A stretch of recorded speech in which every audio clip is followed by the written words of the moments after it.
C-H-A-R-D? Oh, wait. Shard. S-H-A-R-D. Yeah. So basically we have the plant. So you have your soil mix, you know how much soil you need, and you know roughly what you want to grow. And now we kind of have to think, how much do we need, like plant-wise? How many plants do we need? You know, because you have, what were the measurements again? It was 4 feet 5 inches, 2 feet 5 inches by 1 foot. Okay, so then you've got 2 boxes like this, right? 4 feet 5 inches, so let's just say 4, just for simplicity, and 2. So you have 8 square feet roughly, right? Mm-hmm. And certain plants are planted at certain densities. So like with spinach, you can have 4 per square foot, right? Or with arugula, you could have 4 per square foot.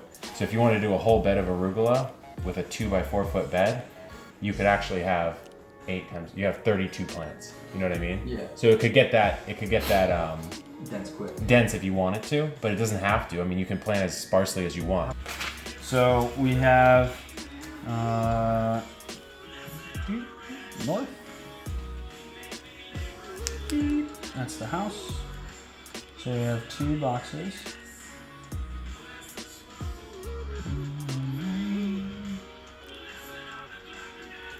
Yeah, so now we think about So where the sun, draw like a sun arrow. Sun's coming in kind of like this, right? Oh, we're going full on. Give it a smiley face. There we go. Yeah, so he's coming in that way, Yep. which means the things that grow The biggest tall, we want you want in the back, because this will otherwise be- they'll ruin. Yeah, tomato. And we're gonna just start calling tomatoes toms. Toms. That's what everyone calls them anyways. So you can do toms right there, because even if you did toms here, it would block these ones a little bit. There's nothing coming, the sun's coming near, there's nothing for these tomatoes So what's to ruin, our shortest basically. plant? Spinach is gonna be the shortest one on your list. Okay. So you'd wanna lead with that, probably. So you could just do spinach across here, then you could do like a chard across, or maybe a kale, probably, because you would eat more kale than chard, I would think. Probably. Are those the only 4 things we want to grow? Maybe we go there, see what we have, and take it with us. I mean, they will for sure take it with you. They might not have exactly what you want either, right? So we'll make some adjustments. Cool. So how much will the shard cut up our stomachs when we eat It it will destroy raw? your insides. Yeah. It will destroy them. It's like basically eating shards of glass. Yeah, that's why it's named that. Yeah. All right, guys, we are taking this gardening novice to Home Depot, the noob right here, Michael, to Home Depot to get some soil. We're gonna make our own soil mix. We're gonna get some plants. We're choosing easy things that he likes to eat, but they're also easy to care for, because when you're a beginner, the biggest thing that stops you from keeping on gardening is that your plants fail for some reason, and then you get discouraged, and then you just quit. So we're off to Home Depot to get some soil. Soil for these guys, and we need to make our own mixture, because the last thing you want to do is buy like bags and bags and bags of this stuff, because that's just going to waste money. Picking up that peat moss, these hunks. This is why they lift. We've got 2 bags of steer, 3 bags of chicken, 2 bags of peat moss, and 1 bag of basic garden soil. And now we're off to get the perlite. All right, so we got the guys their soil mix. We've got vermiculite and perlite, about 7 cubic feet for that 1/3 of aeration and drainage. Then we've got peat moss down here, about 7 cubic feet for that water retention. And then finally we have chicken, cow, and compost for our organic matter. Now you can make this cheaper by using coconut coir instead of peat moss. You can make your own compost, and then you can use pumice instead of the vermiculite and the perlite. But this is a mix that's going to serve you really well in the long term, and it's going to last for years and years as long as you amend it over time and you kind of practice that no-dig or that permaculturist style approach once you have it installed. So there we go. Now it's time to pick out the plants. Picking some toms. We got everything we need to get started in the garden. Did some damage at the old Home Depot.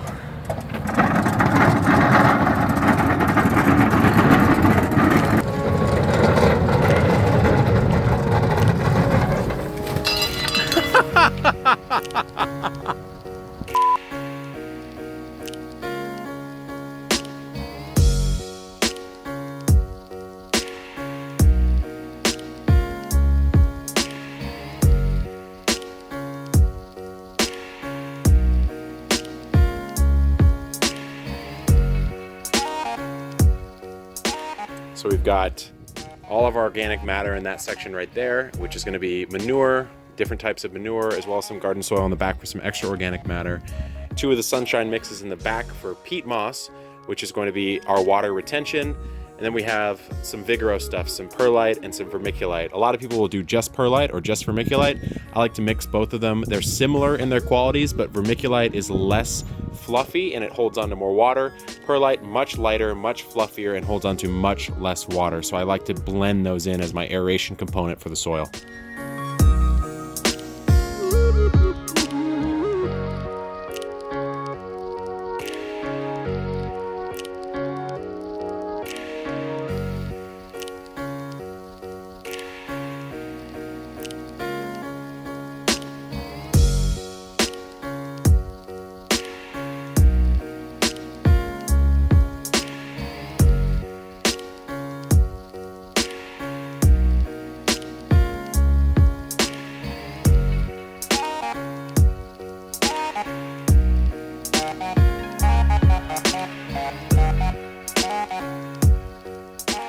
What's the watering schedule supposed to be like? A great question.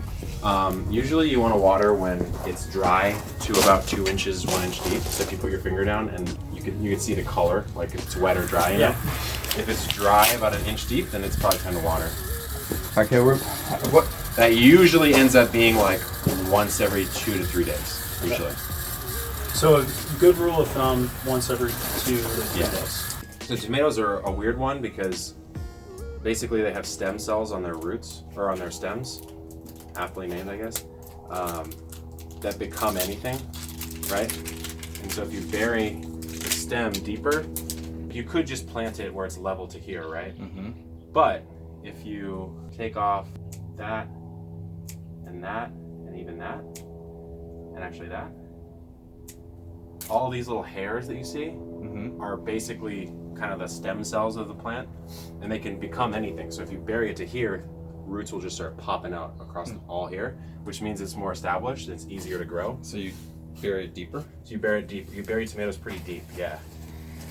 You take it, sink it, you know? Okay. And then just see how I covered all that? Mm-hmm. Now that's flush to a new, you know, sort of bottom. Yep. And all the stuff that's surrounding the soil or the roots will just start coming out like crazy. You just do that with the other one. And so we'll put this one here, and we'll put that one there, and then we'll kind of train them both up this. And if it gets crazy, we'll figure out how to deal with that later. So with that one, Right, okay. that one you'll want to take off One, that. two, Yeah. So just cut kind of close. Yep. Yep. You probably want to take that one and even this one. Oh, okay, cool. Yeah, and then dig it in, and you want to bury it to about where this one's coming out of the ground or coming out of the stem. Break open kind of some of the bottom, like just open it up a little bit. Yeah, because it's root bound, right? And so the roots will keep doing that unless you kind of break it up a little bit. There you go. So you can get it Even deeper? Yeah, go a little deeper. Go a little deeper. There you go. Is that okay? Yeah, and then bury that around.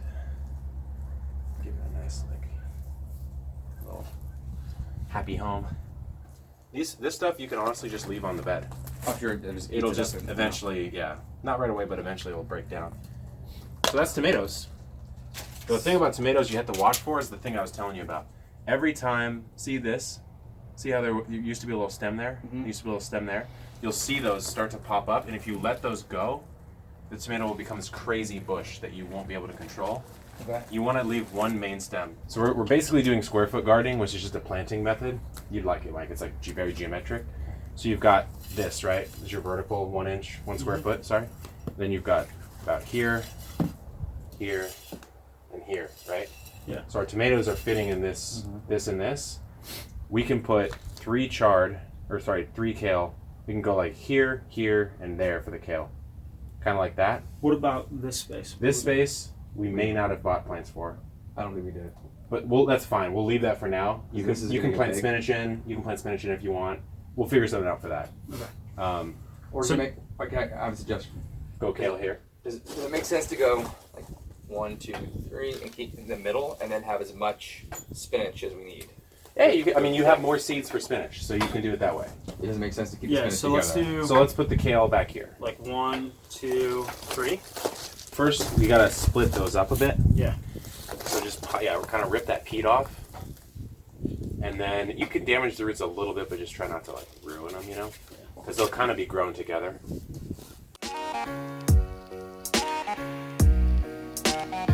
How deep am I going? This one, you kind of want to get it right around the base. Just right around the base. So right in there. Always slightly deeper than you think, though. Oh, goodness. That's fine. Yeah. There we go.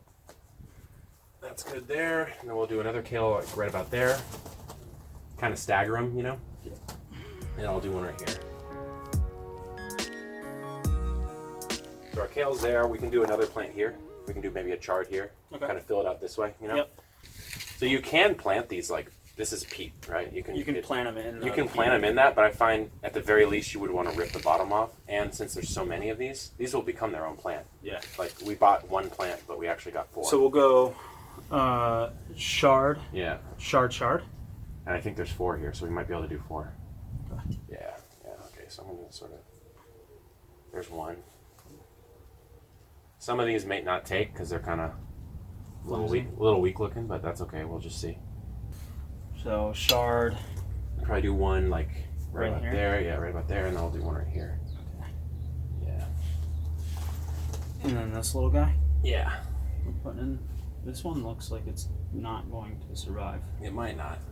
It very well might not, but that's okay. We kind of want to get it where see how this is all coming out right there? Yeah. Like we can bury this stuff and just put it right there. Okay. Because it needs like a little ground. Chard kind of like comes out and then like sits on the ground like that. It's weird. Okay, so we're good there. But now, in this bed at least, we're going So spinach, basically. spinach. So we've got 3 one square feet. Yeah, exactly. We got this, and this. And then we'll do 4 per square foot. 4 seeds. 4 plants per square foot. And so we'll go 1, 2, 3, 4. Yeah. Don't go super deep. So that when That's probably too deep. way too deep. You want to go about a 1/2 inch deep max for this. Because the deeper you go, the more you're making the seed work to come up, right? Makes sense. So just not a whole lot. And I'll let you guys do this part, but then I'll just show you the basic. All you're really doing here is you got, let's say this seed has like a 90% chance of germinating, right?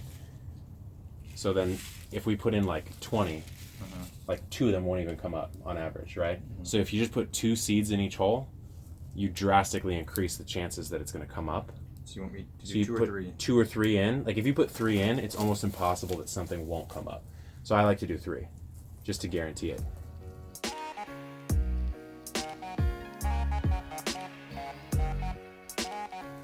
Cool. And now all we're doing is we're just like lightly, not like compacting it like crazy, but we're just covering it up.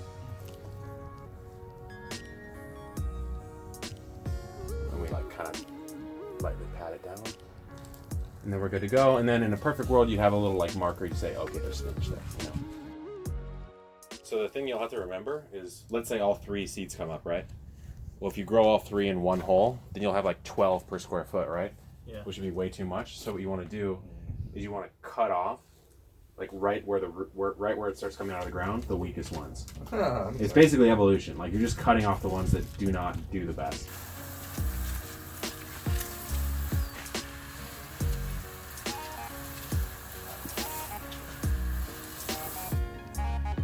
Hit it again, and then we'll get this other one.